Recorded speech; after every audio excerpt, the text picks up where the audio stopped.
And the 2025 Premiership season is won by the Crom. Okay, settle down, Crows fans. It's a pre-season game, but I'll give it to you. You're looking pretty good.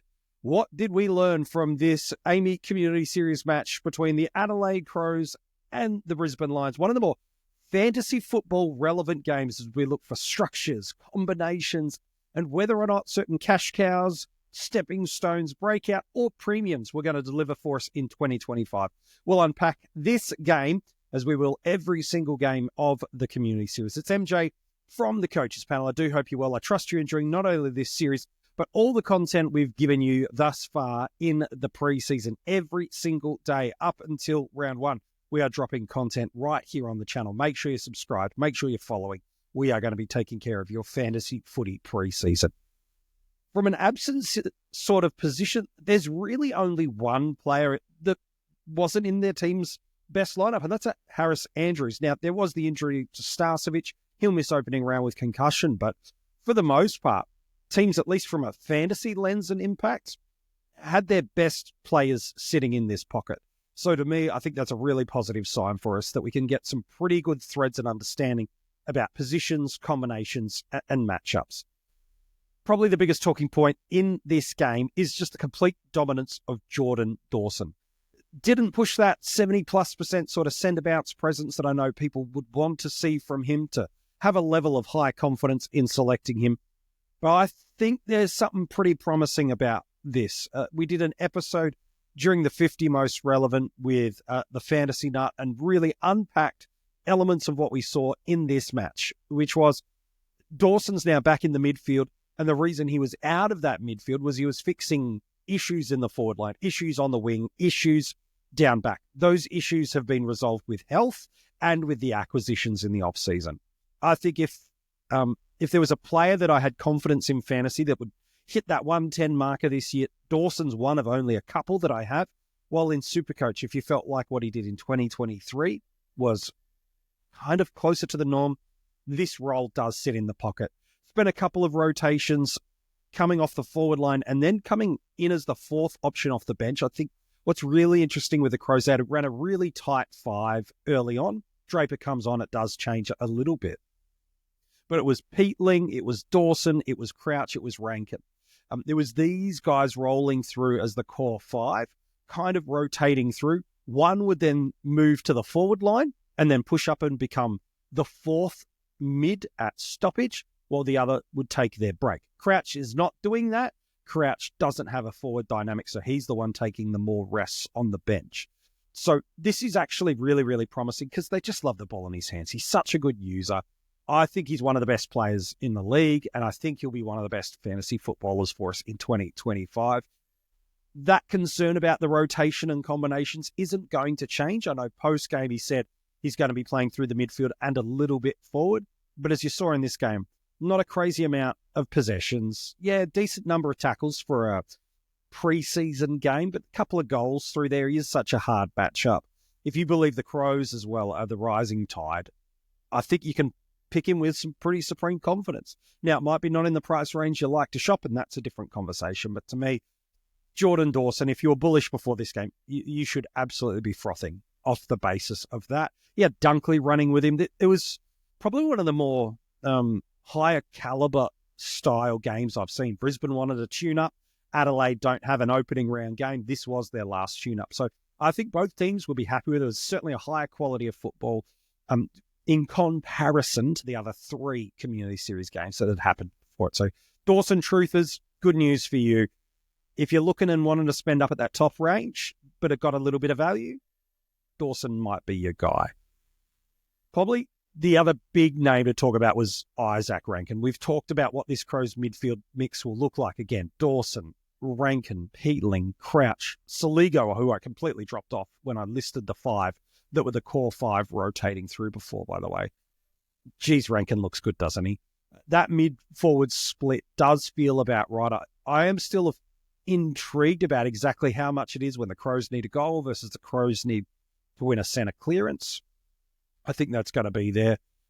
This is not your traditional style role of what we saw Bolton do historically. Petrarca's done at times, Dusty's done at times, Degoe's done at times, which is start at centre bounce. Stringer was another that's done this. Start at centre bounce and then go play forward. He is playing a genuine midfield role. If the Crows ball movement is as easy and free-flowing as it was at times in this game, I don't see a world where he's not a 90 forward in fantasy and not a 100 forward in SuperCoach, meaning there is a little bit of fat on the bone, and if you are looking for some upside, it's going to sit through there. I think he's a nice pick. If you want an anchored F1, maybe you're not into a Horn Francis for whatever reason, you don't want to put a McRae type as your F1, and you're looking for something that's sort of in between, then Ranks is probably the guy. The only thing that's going to stop him from being one of the top 2 or 3 forwards this year, there's 2, is one, injury. But I'm always a big fan of starting injured guys rather than trading into them, if that's the reason I'd want to not start them. And then the second is just we get a plethora of dual position players in the forward line that trump him. Whether or not we see that, we'll have to wait and see. James Peatling, it depends on who you speak to about this, because he was actually more a 50-50 split than I think people were expecting in this game in terms of forward mid. And that is because they are running a pretty even spread, 5-2, like those 5 names that I've alluded to. It's actually quite even. It's not like 2 or 3 guys in the high 70s and 1 or 2 guys coming in for only 2 or 3 centre bounces per quarter. Like it's relatively an even split, so it does tell me they're still figuring it out. But I think if you're bullish on Peatling before this game, it should maintain. 2 reasons. One, he scores his most points historically in and around contested football moments, in and around stoppage, and tackling is a high presence. Now, while Dawson picked up a high number of tackles, Peatling didn't, and that's where historically he's had a really solid score build base. I think, yes, there's going to be moments where he just gives you an 80s score, but I think you can have some confidence that what we saw at GWS, which is 50% sort of CBA rate, he's in that early 90s range. I'm actually still quite confident that that's what he's going to be. He looks good on the spread. Got burnt a couple of times by his teammates. Again, they're just learning that symmetry of how they function as a team. But he's probably a little more forward than even I would prefer. But he does show some class and some smarts. There was moments in this game where he set, I think it was Lockie Shoal up for a goal late in the first quarter. Like this left-footed snap from the pocket deep into it. So there's some stuff there to like with Peatling. Now, there's a lot of guys in this range that we're looking at. There's Oliver, there's Shield, there's Chera, there's Day. There's a lot in here. It does feel like one of them is going to pop and one's going to burn.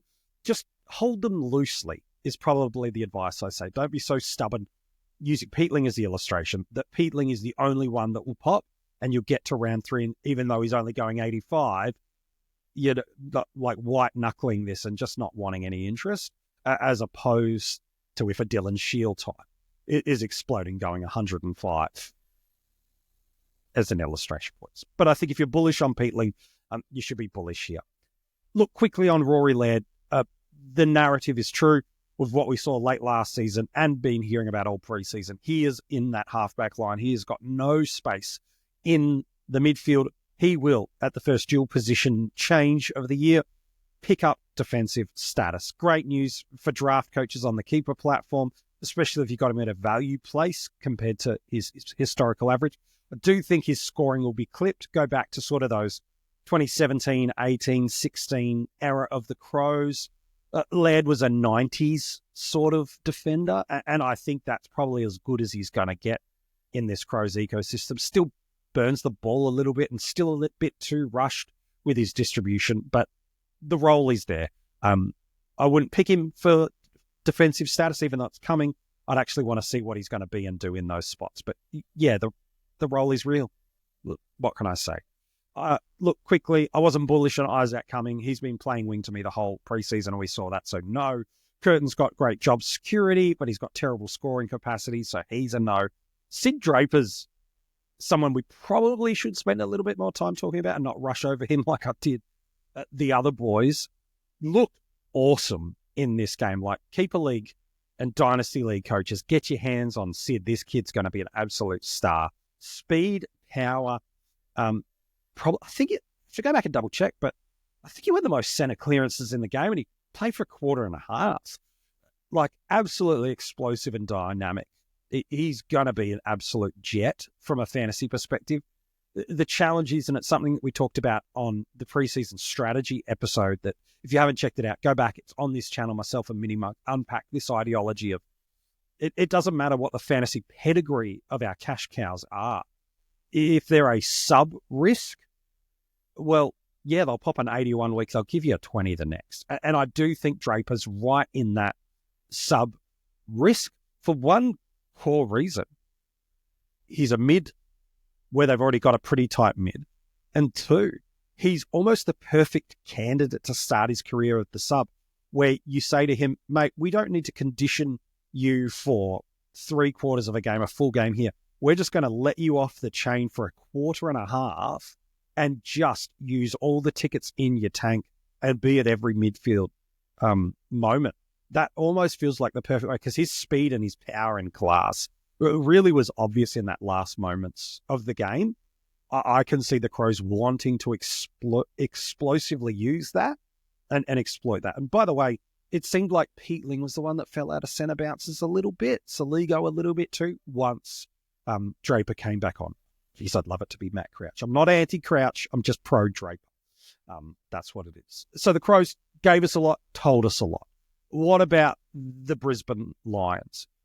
We're probably sleeping on Josh Dunkley a little bit. Again, I know we're not going to start him for a number of different reasons, but both he and Lachie Neale, to be fair, you could probably put him in the same consideration. Both looked really good, exactly in the roles that we want. I know Neale spent some time deep forward late, but Dunkley looks like he's just continued on from the grand final. All the power, getting in and around the game. That Brisbane ball movement, I know we can get tripped up by what we see in the preseason, which is high uncontested football, easy flowing ball, lots of transition scoring. But this is an identical ball movement I saw from Brisbane. It was actually a pretty quality hit out. And so to me, if you were bullish on Dunkley as a point of difference at the top end premium, you can go there. I think the early buy and the lack of perceived value, or even high favourable matchups, they've got some tough matchups before their buy, probably fades my interest in Dunkley anyway. But if you were keen, the role's there. He's locked, he's stocked, he's going to be a great pick. At some point in the year, I do want to get my hands on him. And Zorko, because we do need to talk about the Ashcroft brothers in a sec.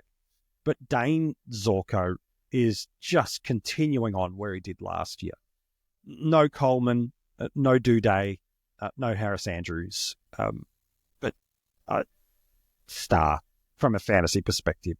He's just going to continue on.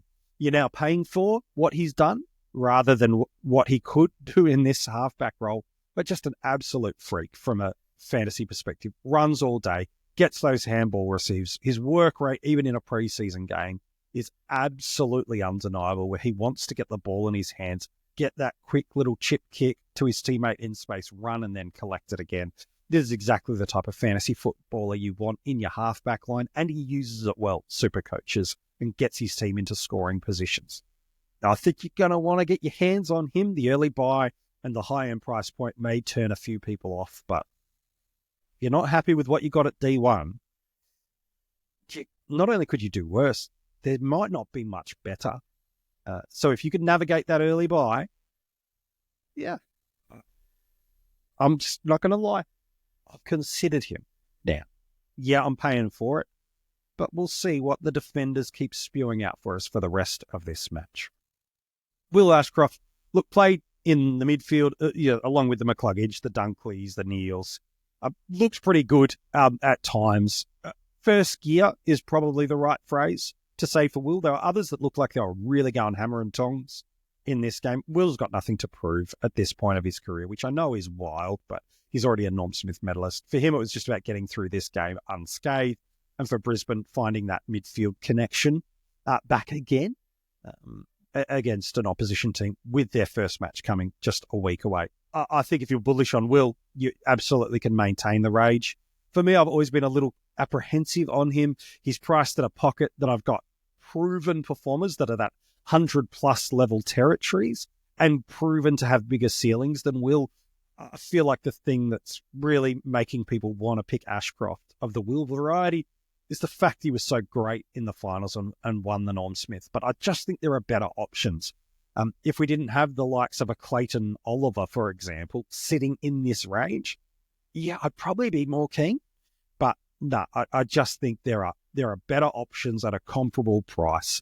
If you're bullish on Will, there's no reason to fade that. But for me personally, I'd probably look a little bit elsewhere.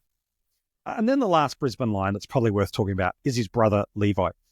Played a lot of the game, had some stints at centre bounce, had some stints coming off half forward. And to the eye, again, these are always harder to check when you're watching it on a screen rather than the game. Felt like he sat at wing for a little bit of moments in here too. Look, just like his brother. Has come into the system, looks right at home. Really clean, really professional, elite hands, high football IQ. This guy's going to be an absolute star. The fact that the Lions have got... Look, father-sons generally are always a nice, helpful benefit for a club. But to get two father-sons within a 3-year window that were arguably the number one pick in each of their draft, it is just a gift for the Lions. He's going to be a star. I think much like Sid Draper, there's some vest concerns that I've got around him, probably more likely red than green, if I'm honest with you. But he's going to be a player. If you need a rookie on field, of all the genuine rookies, not the guys that are priced cheap for a variety of reasons, but a genuine first-year player on your field, for whatever structural reason, Levi is the number one option of all these guys. He is sitting in the spot where people are looking at a Nevitt, people are looking at a Noddy, people are looking at looping some dual position guys through there with a Kako or even a Bo Allen if they're trying to open up that DPP link. He's right in that spot for me. It does depend how many mid rookies you're running and which format you're in, because in other formats, Sada sits as that rookie range, whereas others he doesn't. So a lot depends on the other games and structures that you got through there, but can he be an on-field option? I think he can. My preference would probably be to fade him to the bench, but let's see how our teams sort of shape out at the end of the community series. Because again, something I'm big and advocating for. We fall in love with players. We want to see things. We just throw them all in. We squeeze. We break our plans and our structures. I'm a big fan of just clear team, rebuild it now that you've had a whole week's worth of football to inform decisions, let alone what opening round delivers. But what about for you? Which Lions, which Crows caught your attention? Super keen to hear your reflections on the players that stood out for you and who from these two teams are you picking at the start of the year. If you're watching this on YouTube, comment below, let me know. Make sure you subscribe, turn the notifications on so as soon as any of these community series episodes or other episodes we drop during the preseason, you get notified to your device straight away. The audio podcasts are coming to you every single day. If you haven't subscribed and given us 5 stars, make sure you do so. And then throughout the details of the description, all the ways you can get in touch with us, from joining our Patreon, gaining access to our draft rankings, picking up some Coaches Panel merch, or joining the conversation with us across social media. We are so thankful that you're choosing to do your fantasy footy preseason with us here at the Coaches Panel. We'll be back again real soon with another review of these community series matches and more content dropping to you every single day of the 2025 preseason.